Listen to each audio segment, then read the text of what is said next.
Solid all-around day today. Just your thoughts on the win? Yeah, we talked about it in the pregame meeting to come out with a killer instinct. I thought the first two games yesterday that really George Washington was the aggressor on the mound, and offensively, of course, we got behind, which is a good sign when you get behind that you don't panic and you come back and win. But we wanted to be the aggressor today, and our guys did a really good job. I liked about Jacob Starling's ability just to use all fields, going to right a lot. Yeah, he's always had it in it, but he's really done a good job working with Coach Bortles on his approach and hit the ball the whole way. And then you can see if they make a mistake, he can also pull it out of the yard. It's inches away from the cycle. I don't know if I've ever told a player, but his last at bat, I was like, hey man, go for it. Like, you don't get those opportunities that much, and of course he got hit by a pitch. But I thought our entire team, especially our bench, I mean, you talk about the guys that came off the bench today. Cam Planche, Riley Johnson, Dixon Williams, Rasmussen, Nate Chrisman, and even Burgess. So really good to see those guys get in the game as well. You had a lot of great weekends at the plate, but if you had a weekend like Wilcoxon had? Never. Hey, I wasn't that good. I think I hit 6 or 7 home runs in 6 or 7 games for like a week. The ball looked like a beach ball, but that was out of 22 years that I played, or 23 years I played. It was just 1 week. So J-Dub's seen it pretty good.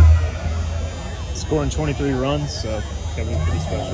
Yeah, it is. It is. It's 1 weekend, but just proud of our guys, the way they finished off the weekend. What's it do for like a guy like Luke Nowak in the middle of the order to have speed? I think he had 2 infield singles today. I mean, what does that just do for the group to have that? Man, he's got elite speed. I was telling some of the coaches yesterday when he hit a ball and you look up, he's at second base before you can blink. It reminded me of Jared Mitchell at LSU. Those guys can really run, but he's special speed for sure. I think your guys were hit by 6 pitches this weekend. A lot of teams like to duck out of the way. Is that something you guys preach, or is your team just that tough? Well, we just want our guys to control the box and not move their feet to get out of the way. I mean, especially if you got 2 strikes and the guy throws the ball at you. Hey, you say you're not going to get a hit, so why not just take your 390? So our guys have been doing a good job with that. As you try to find roles for everybody, how does a weekend like this help when you got a chance to see a lot of people? Well, the more time you get those young guys out there, we saw most of our pitchers this weekend, so anytime you can see those guys as much as you can, keep getting them out there, it's beneficial because it is different when you're playing a different weekend. What did you think of Groves and then the bullpen guys out there? I thought Groves was really sharp early, then he got a little rusty, kind of lost it there, but he gave us a great quality start, in my opinion. He got us off, and we had a lead and stuff, so I thought Danny Bill was good, but all those guys came out really all weekend, did what they were supposed to do.